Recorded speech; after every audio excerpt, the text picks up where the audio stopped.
Welcome, visionaries. This is your host, the INFJ Visionary, and the topic of today's video, the nominal topic, is INFJs haunted by invisible labor. What do I mean by that? Well, we're rolling around, doing our thing, got the NA humming, but that's not the only thing going on. We are actually plugged into all the other people around us, and not just the people around us, but the entire world, really. And we always have our finger on the pulse of the group, whether we really want that information in our mind or not. It's happening.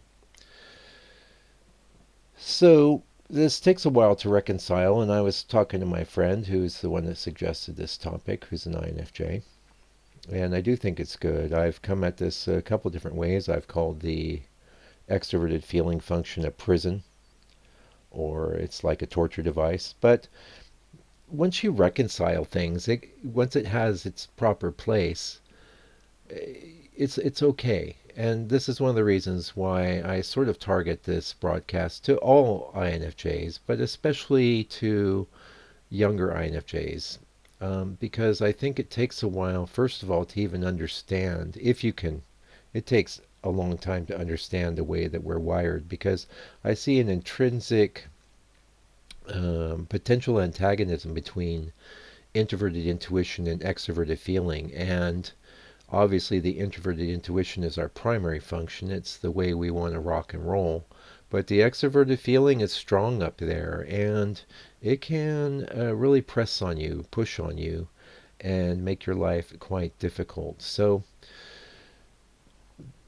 I think a real challenge in today's modern world with so much, it's not, I was watching a lovely video by this young lady, and I really enjoyed watching her video. She's 15, I'm a lot older, but I don't have kids, so it's valuable to me to hear a young person's perspective. And this person was lamenting the decline of the internet, and she's 15. Okay, so from when she started going on the internet in maybe 7 or 8 to where she is now, she says it's just turned into a pile of something unpleasant. Yeah, and this is a problem. The whole world seems to be going this way, where there doesn't seem to be much good out there. There is good though, and the good generally won't be on the internet so much as in your actual real human relationships. And I've talked about this before. The place to possibly start getting your extroverted feeling function sorted is by actually getting out of the house and interacting with actual people. Now, as I pointed out in previous broadcasts, you don't need to have a lot of friends, but you do need to be around people. You need to be in society, even if, like I said, it's a matter of, instead of having your coffee at home, you're going to go spend that $4 or $5 to have it in a cafe, because you're opening the door to not only potentially making a friend, but just having the hustle and bustle of activity going on around you is going to ground you.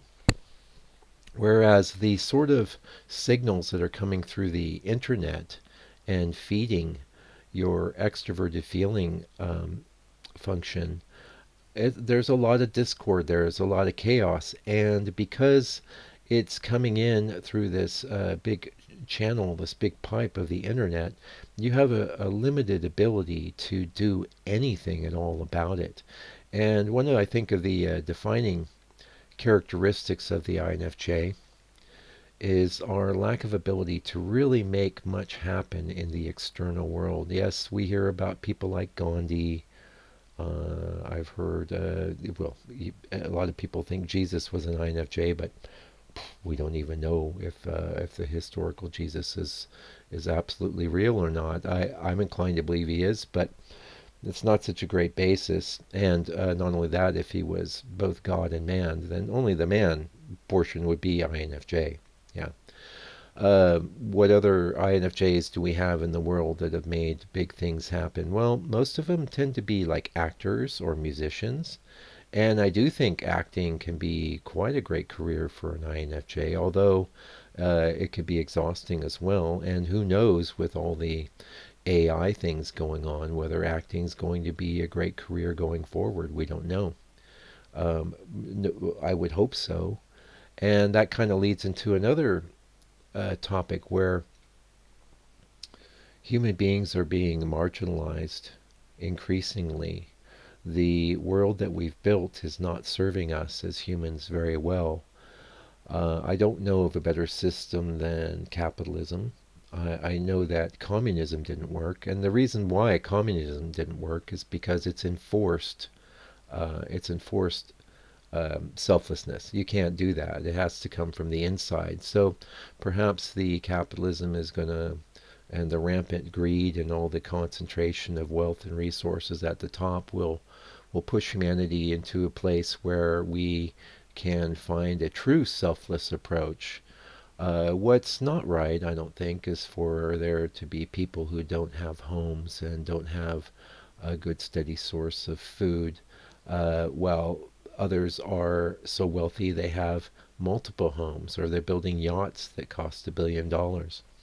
Anyway, you could say, well, what's that got to do with INFJ? Well, I think for us, this lack of ease, this lack of emphasis on humanity is extra painful because we're picking up on everyone's pain when people are scared and struggling because they're worried about losing their jobs, or they're worried about being alone and not having any friends, or they feel disconnected from what family they do have.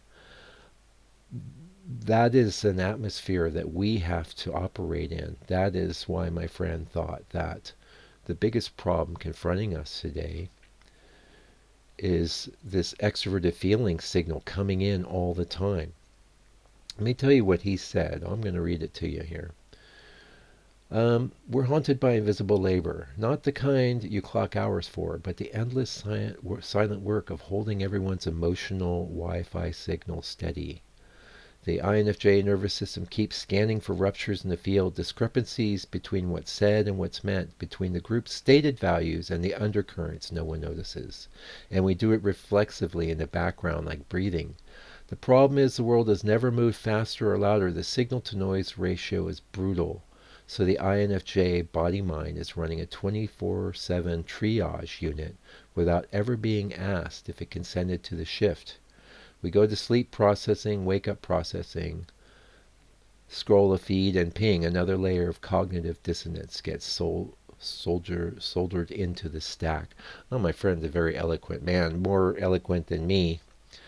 But you get what I'm saying. So we're plugged into this matrix, and on the one hand, we have the introverted intuition, making all the connections, seeing all the patterns.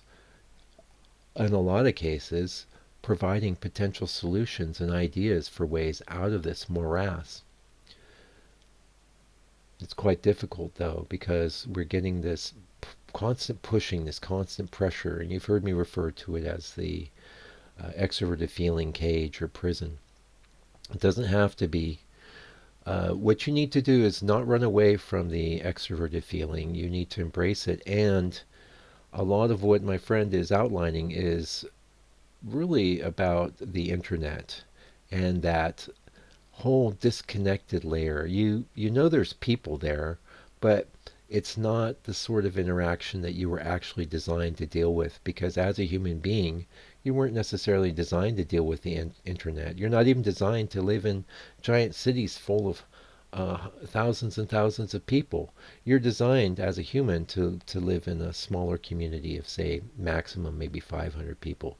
You're designed to know everyone's name, and you're designed to be an integral part of a community. And that's being threatened in the modern age, to the point where, as I've said before, I feel very lucky to be an older person and remember a world before this technological time. A world where we could just make human connections with human beings and get on with it. Get on with the NI insights, the NI art, the NI creativity. Until I come back with another broadcast, visionaries, keep on visionating.